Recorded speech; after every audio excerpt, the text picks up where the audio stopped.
Hi friends, Kansi here from atop Serenity Hill. There I am, in case you don't know what I look like, since most of you ever see my hands.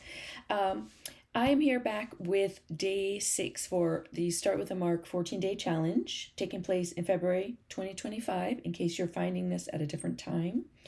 Again, it is with my co-host, Shemi Dixon, and every day I am sharing something to start your practice. It can be starting on an art journal page, a junk journal page, a tag, just a post-it note.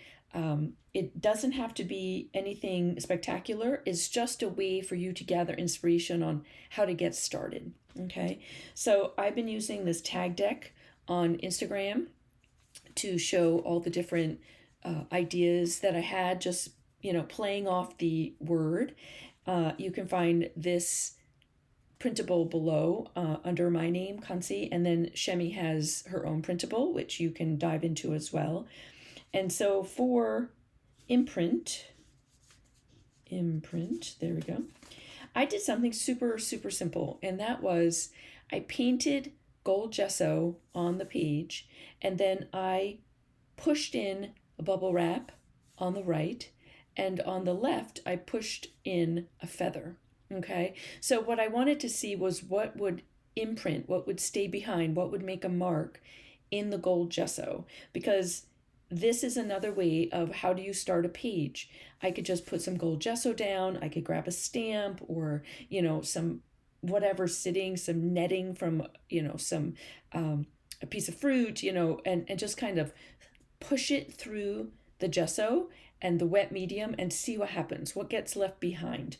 How can I start the page with some texture? So that's all that really was. And it also got a little bubbly because I got a little crazy with my heat gun, but love it because now it has these fun bubbles on it, almost like, a pizza. And it has more texture because I then used my heat gun and it bubbled the paint up and it did something different to it. So try one of your mediums and just, put some keep it simple, put some bubble wrap in it. I mean, put your fingerprints in it. All of our fingerprints leave marks. So can you just put your fingers in it and see what gets left behind? How can you start with that? So for my version for the YouTube here today, again, I'm working in this fun little book. I'm going to imprint stencils. Okay, so it's like imprinting can also, you could use the word embossing.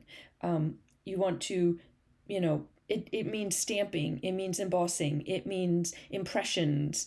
When in doubt, when you're looking at any of the prompts or prompt that you come across in someone else's challenge, Google it and see what other things does it mean, because sometimes it will spark an idea. So I'm going to use the stencil, and I have a stylus here.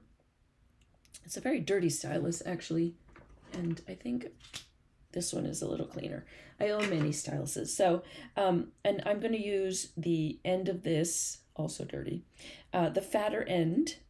It has a skinny end and a fat end. You could use the back of a paintbrush, and actually I will bring a paintbrush out and show you that as well. The thing with doing it this way is that you really can't see what you're doing, okay? Just so that you know. But I'm going to tuck this stencil underneath, and I'm going to grab my stylus. Now I can tell that I've got something in this general vicinity. Now the stylus is also very dirty. I was going to say, not that it matters, because in the end,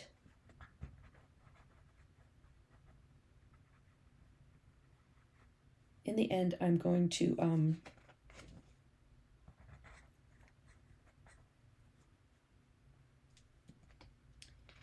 am I here? Cover this up. But see, if I can grab the outside of that stencil piece, okay, and then I turn it over, and then I have this raised section. So what I'm looking for is this side. not this side. I don't really care if this gets dirty because in the end, this is going to be a page I do something else to. So as much as I'm complaining about my dirty stylus, it doesn't really matter. So I have that. I know that there's another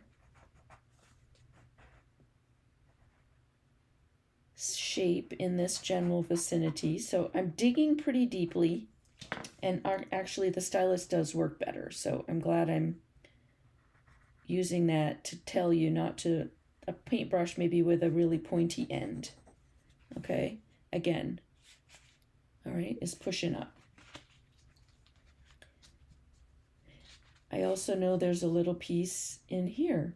So I can see where I'm generally aiming at, and then I'm just going to push the paper out.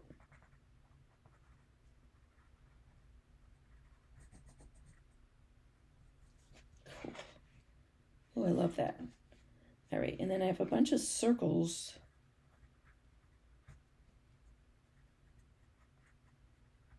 here. And I'm just kind of aiming at the general vicinity and then pushing out until I hit the edge of the stencil. Okay. And then, you know, so this could be a way for you to put a specific shape down, or like if you have a stencil that you have a really beautiful design, then you can use that. Or you can just start playing around and putting lots of different designs in here. So let's see.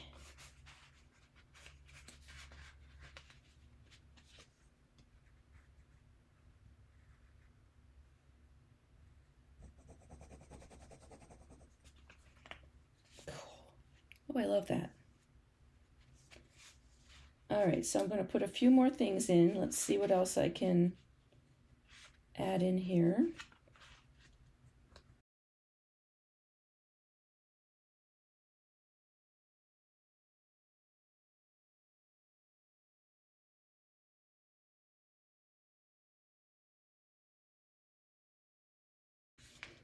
Okay, the other thing I'd be careful of is how thick is your paper? I'm pushing kind of hard. I probably don't need to push as hard as I am, to be honest.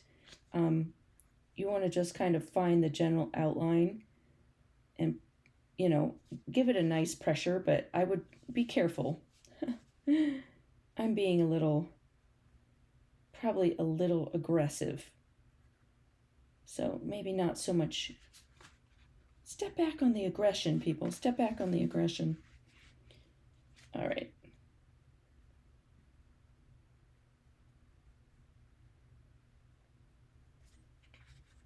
Got that, and then let's see. Maybe one more. Am I in the upside down heart? I think so. There we go. Sometimes you have to go searching for the outline. All right. I think that's good. Oops, I removed my poster. So this is just another way, and you know, I don't know, I'm not sure if I will even do anything to this. Will I color it, you know, run some paint over it, or, well, you know, here I am.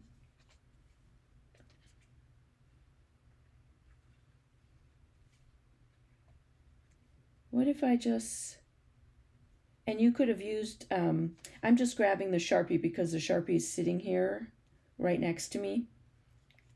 But I could have grabbed a color, you know, a bunch of different colored gel pens and outlined each of these designs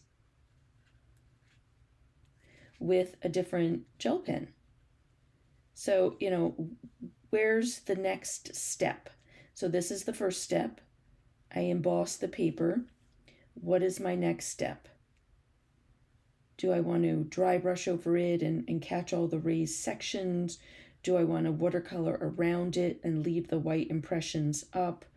Do I want to rip this paper up and use it as collage fodder on something else? You know, that could be that you just do this on a random piece of paper, not in a journal, and that then you're using it as collage fodder. Okay. I just feel like I want to keep going because I can.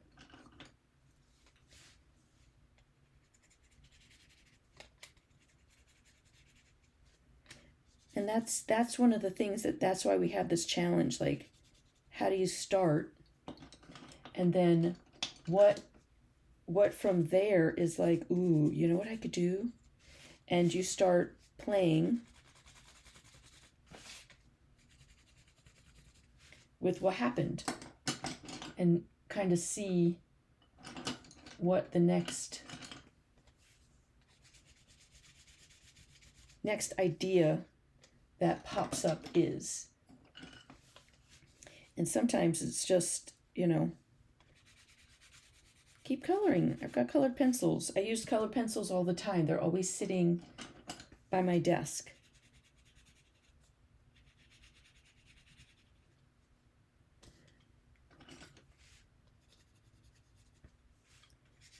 I'm not really making anything. I'm just... These colored pencils are not good. I inherited them, and they are not a good brand. Just FYI. I like Prismacolors. If you're like, well, what's the brand you like? The Prismacolor is my favorite.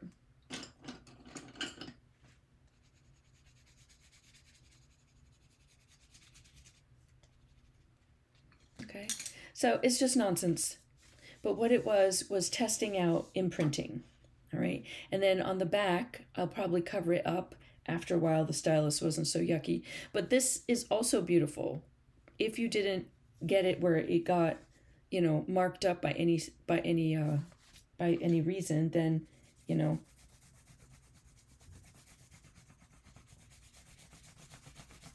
what if I just did that? Okay, and then it creates an entirely different feeling than what this did. Okay. All right, there you have it. Imprint. Try things. Push a stylus through a stencil and see what happens. Do you like this side or do you like this side? Would you have colored it different? Would you have cut it up? I probably would do something like cut this up and add it as texture to a page. I think that would have been really fun. Okay. All right, friends. There you go. Another little start for a journal, some ideas with imprint, and I hope that I will see you back here tomorrow for our next prompt. Thank you.